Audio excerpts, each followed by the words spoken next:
Previously on Flowers for Zoe, Stories for Dennis. So today we're going to walk through the cost benefit analysis, and it's going to let us look at the good reasons for not using, but also the good reasons for using. And now coming up on the show, I was really trying to get him into rehab. Like I offered him money to go. I offered him free rent if he went, cigarettes on me. I would do anything to get him into rehab. And he never went. If we continue to deal with addiction the same way we have been without no change, we're not going to get any better. And, maybe these are lofty ideas, but lofty ideas are what drives us sometimes.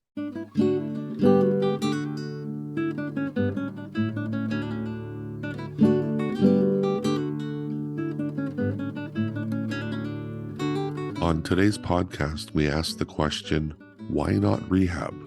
In an attempt to find out why some, like our brother and Zoe's father Dennis, chose not to attend rehab. If you find today's episode activating, please reach out and talk to somebody. If you find the discussion helpful, please share the link with others. And last, we want to hear from you, the listeners. Whether you have a story to tell or a comment to make, or some good old-fashioned feedback, drop us an email at flowersforzoe.storiesfordennis@gmail.com.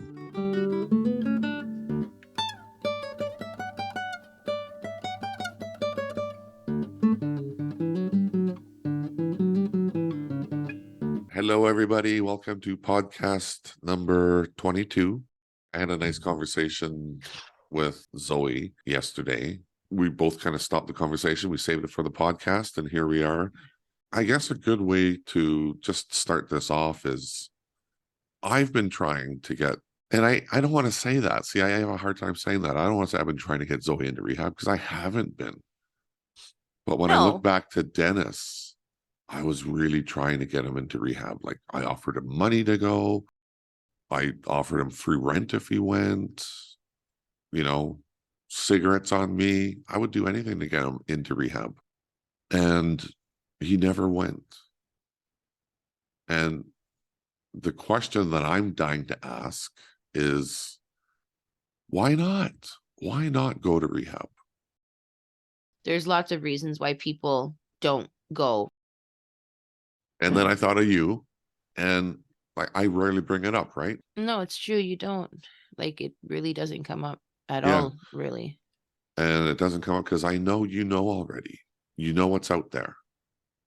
Yeah. You've tried many in the past, and you've got some good stuff out of it.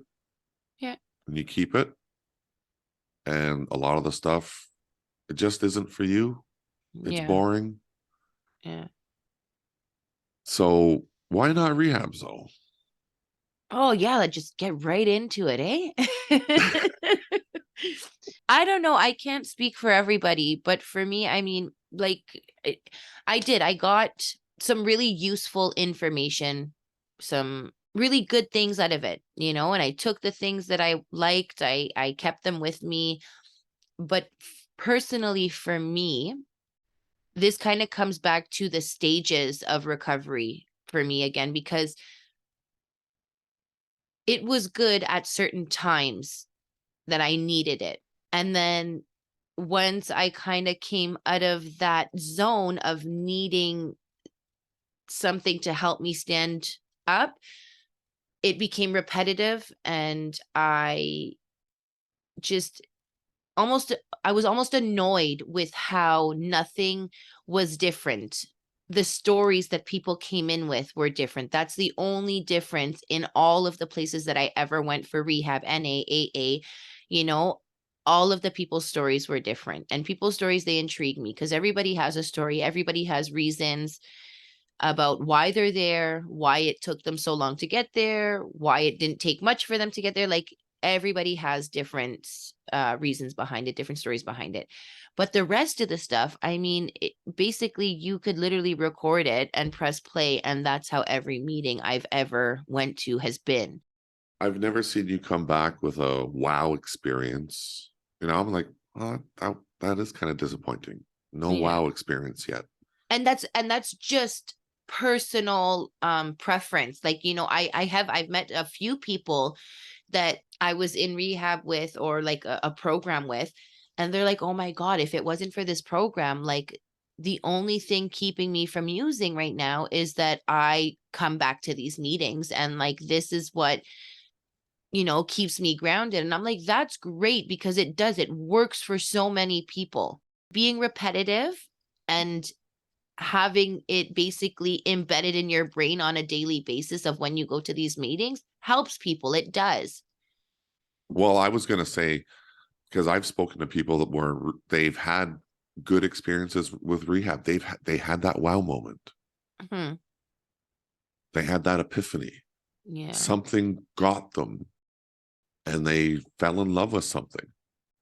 Yeah, like some people, they say about this higher power, you know, some people really get a grip on that, and that's their thing. I've met people who have followed the 12-step program like 12 times over again. You know what I'm saying? Started it from front to back again. And that's what keeps them grounded. Like, you know, they start to feel a little bit loose and they redo their steps all over again, you know, and they get something out of it every time. It's just, it falls back to your preference, what you feel helps you, what you feel comfortable with, what you feel is going to ground you in your recovery journey. I think about your dad and I ask myself often, if he went to a rehab and he got that wow moment, would he be alive today? There's a lot And of those what ifs, though. yeah, There there's a are. lot. Some of them are really good to ask, because here I am with you and I'm asking the same thing. And I ask, like, why do I want Zoe to go to rehab? Just in case, just in case it works and she gets that wow moment. Yeah, It's not going to hurt. right. And I don't know. And this is me being naive. I almost look at rehab like that's the end goal. And that's wrong. Mm-hmm. You know, it's not the end goal. Just because you don't go to rehab doesn't mean you're not going to be successful at conquering addiction, right? Right. I can't think of it that way, because you're probably not going to go.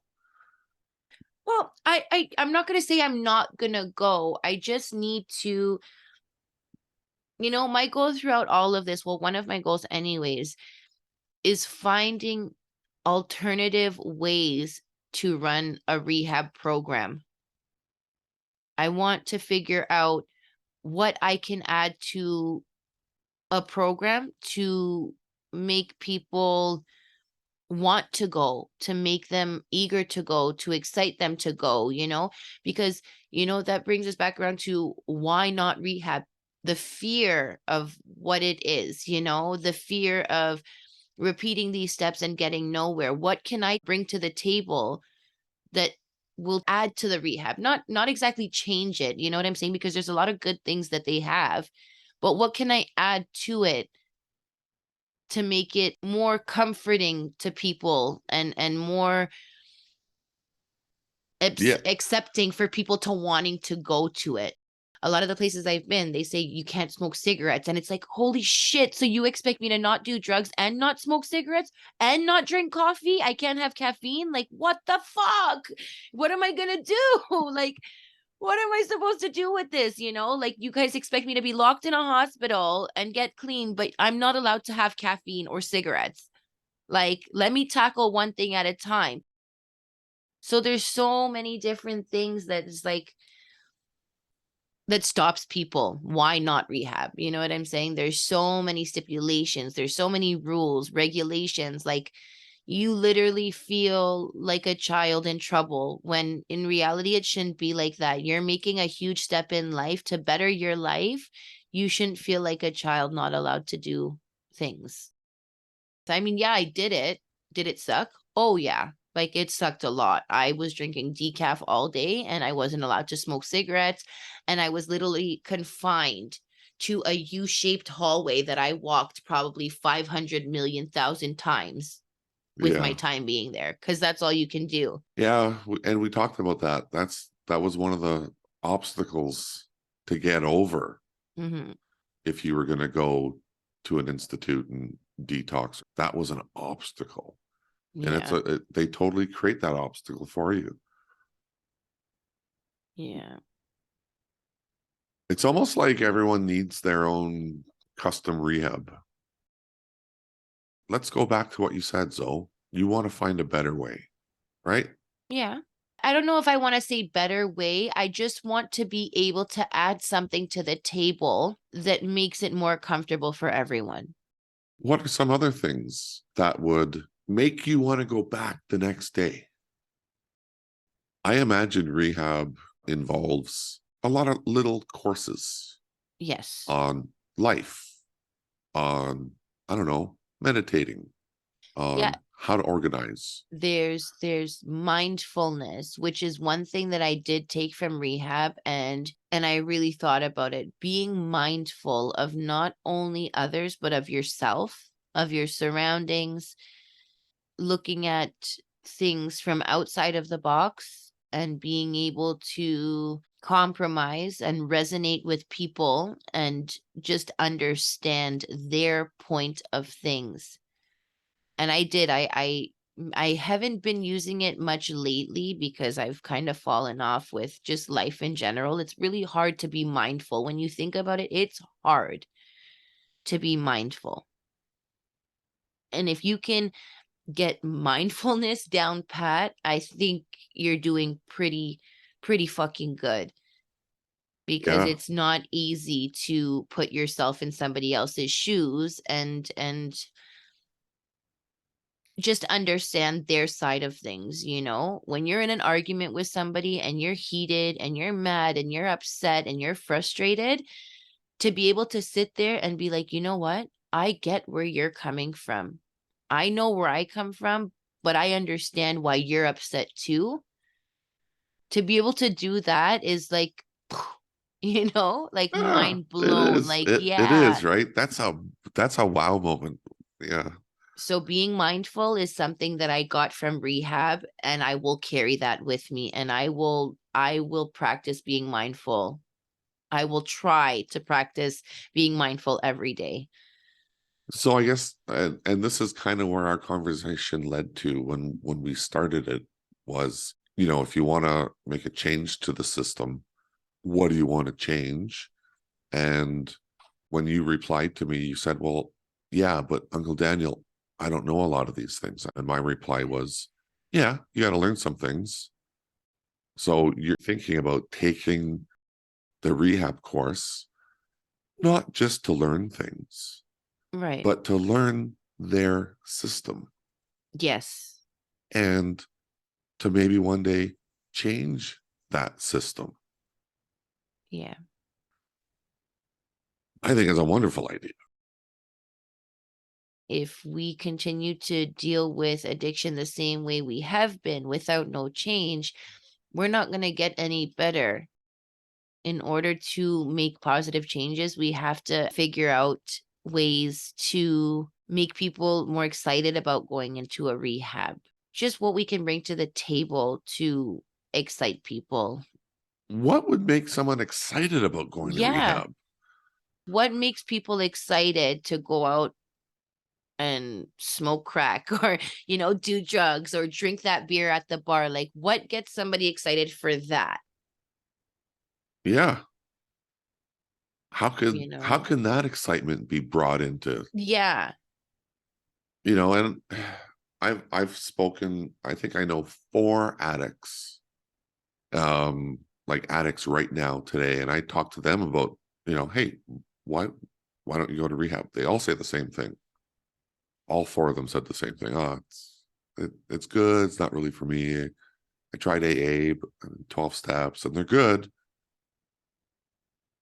And So something's missing. but What's something's missing? missing. They don't say, oh, it's freaking fantastic. Some people say that, but other people don't. See, we just need to find out what that is. And I think you represent a lot of people, though. There's something about addicts. And I don't know what it is, but every single addict that I've ever met There's something really amazing about them. And I can't help but wonder what that is. Why is that? And is it related to the reason why they were attracted to drugs in the first place? What is it? Is that numbing sensation? Was it so important for them to get numbed out? Why? Is the world just too much stimulus for them? You take that brain, and that's a really absorbent, empathetic brain. Mhm. And I don't know. Well, That's my when I rant. went when I went to therapy, the therapist told me addicts are special. They are. They're different, they're special. And they're special because they feel more than the regular person. Their emotions are higher than the regular person. They love more than the regular person. They hate more than the regular person. All of their emotions are heightened. And in order to deal with our emotions, we use to kind of tame our feelings, our emotions, because they're so heightened that we need a relief of some sort because it's just too much. Everything is just too much. And we find a solution, and that solution is to use to kind of be numbed out or to be flatlined, like to just be normal or to feel normal, like the Yeah. next person, right? And he also said, like, by doing that, I mean, it's kind of weird to say because it's like I would have to hear him say it or he would have to say it on here for it to sound normal because the way I'm going to say it probably is not going to sound right. But he said to me, he goes, and what you did by, how did he say it? Let's see. You found a way to cope when you felt you had no other option, and that wasn't wrong of you to do. That's every human's instinct, is to find a way to cope, and you found a way to cope through drugs.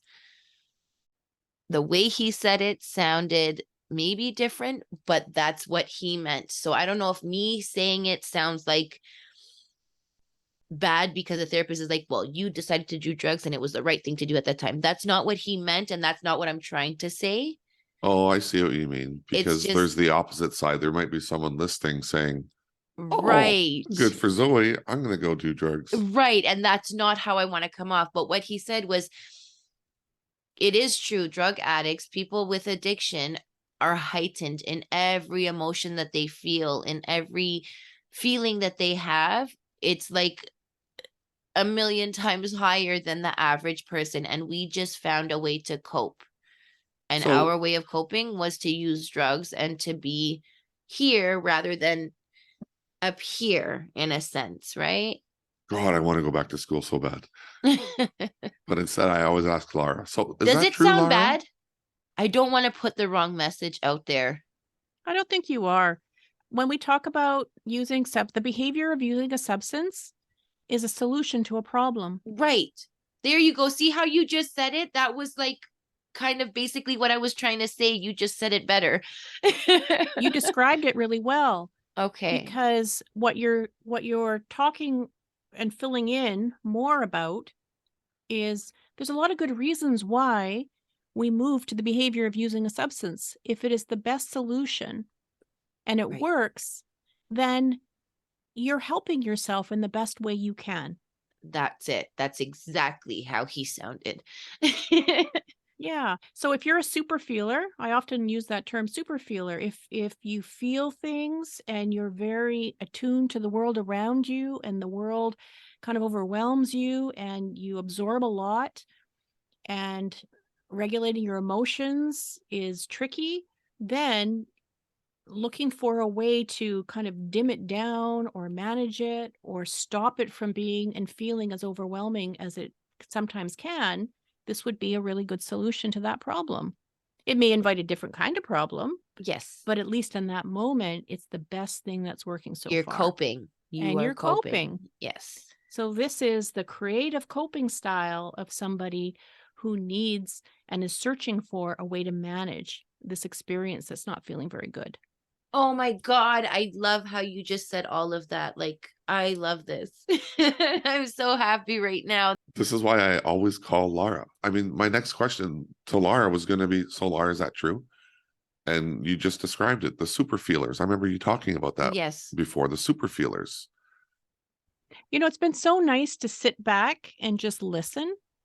And I have to thank Daniel for that because he's inviting me to sit back and learn something, which is so important because, I work in mental health and substance use and we get a lot wrong. And we're also kind of held up to being, service providers that are providing the best service, at least that we can, and so sometimes we stop listening. So today's good because I'm sitting back and I'm listening. There's just so much in this conversation. I keep going back and, I keep going back to that same question I started with. What would make you go to rehab? So what kind of program? And you know what? You're the exact kind of person that should be designing that program. Once you go through it, Yeah, but you're a super feeler. I am. Definitely. I really am. You're extremely empathetic. You pick up on everything. You're the perfect kind of person to write a program. And, maybe these are lofty ideas, but lofty ideas are what drives us sometimes. This program that you sent me the book for, I got it. Smart Um, recovery. yes. So I want to do that. Not just because I want to go through the rehab program myself, but I want to do it because I eventually want to be able to run a program to see what I can bring to the table, to see if I can change certain things and invite people and get them excited and ready to come in and do these programs, right? Like I want to see what I have that can just bring light to the program, right? So I Can I do. can I tell you something that Dan told me once? I said, Dan, I'm looking for a group for men going through divorce. And he looked at me without a blink and he says, start one. I'm like, yeah, whatever. He says, no, start one. Yeah. He says, there's not that many out there. Wow. Anyone could go start a group.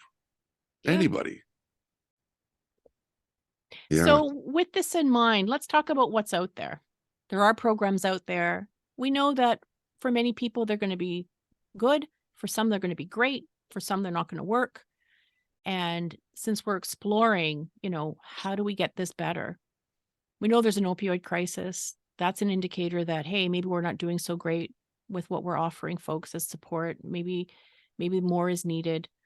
So let's just have a real quick look at what's out there currently.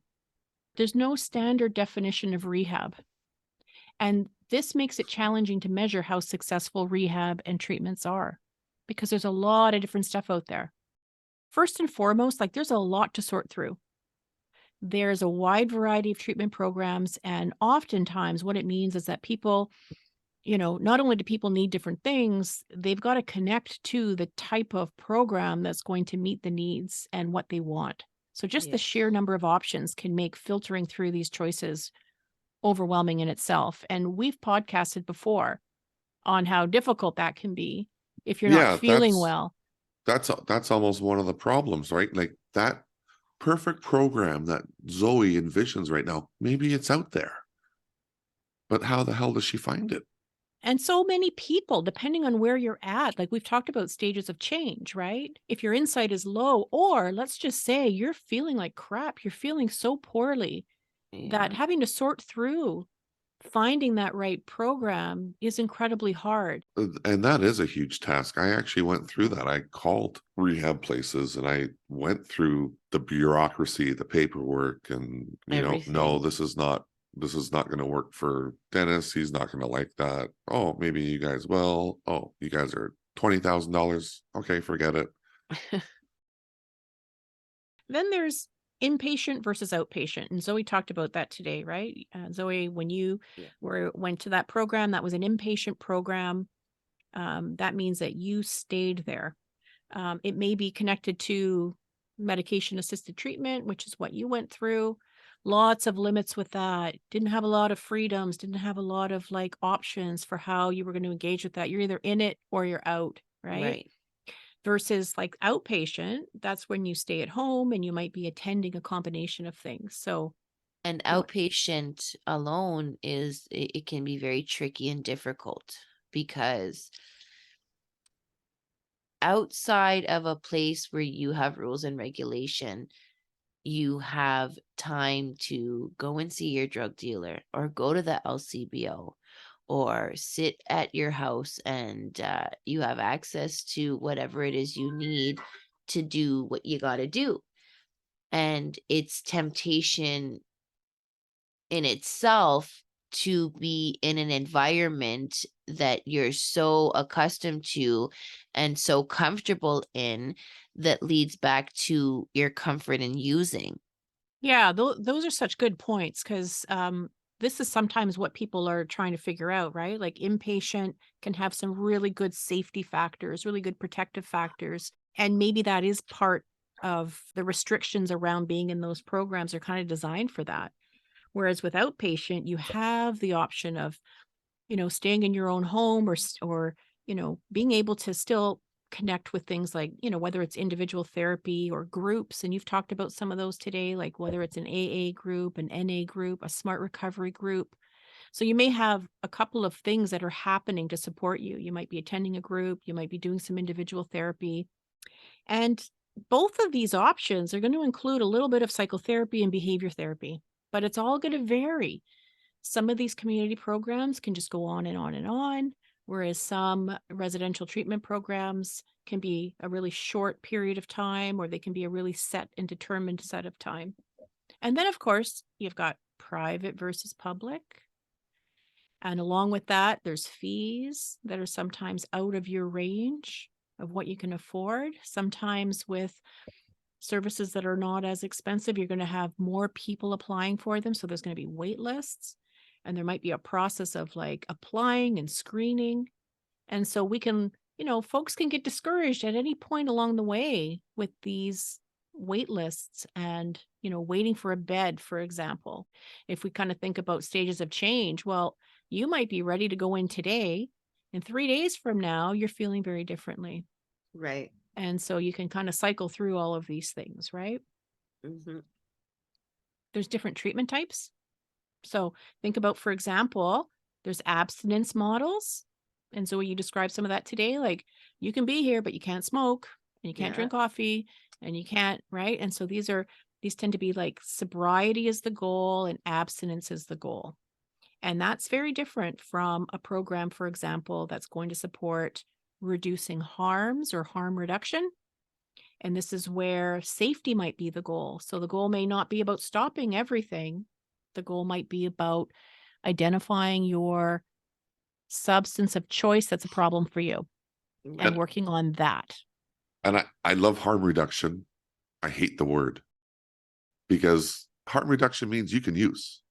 That's like, don't call it harm reduction, call it you can use here because that's where they're at right now, right? And I that's want what to, harm reduction means, right? Harm yeah, reduction means you can use. Harm reduction means since you're going to use, we're going to do everything we can. the safest possible way. Exactly. The difference between detox and treatment or rehab, sometimes that can cause a bit of confusion. Detox can be a short stay.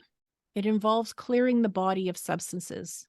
So sometimes you'll hear of people that will go for like 1 or 2 or 3 days of detox and they just want to clear the body of substances. Whereas rehab or treatment, it might include detox, but it tends to focus more on a recovery journey. So this is where, you get some supports from a program, whether that's inpatient or outpatient. And it's really about helping and supporting a person to manage the behavior of substance use, but also the patterns that have been associated with the problematic substance use. So this is where you start to focus more on your own mental health needs and the recovery works towards promoting health and wellness. Sometimes we'll talk about detox treatment and rehab as if they're one and the same, and they're not necessarily. We talked a lot today about readiness and timing and stages of change. And when thinking about some of these different options, it may start with deciding what your goal is. What does success look like for you?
Great. Nice.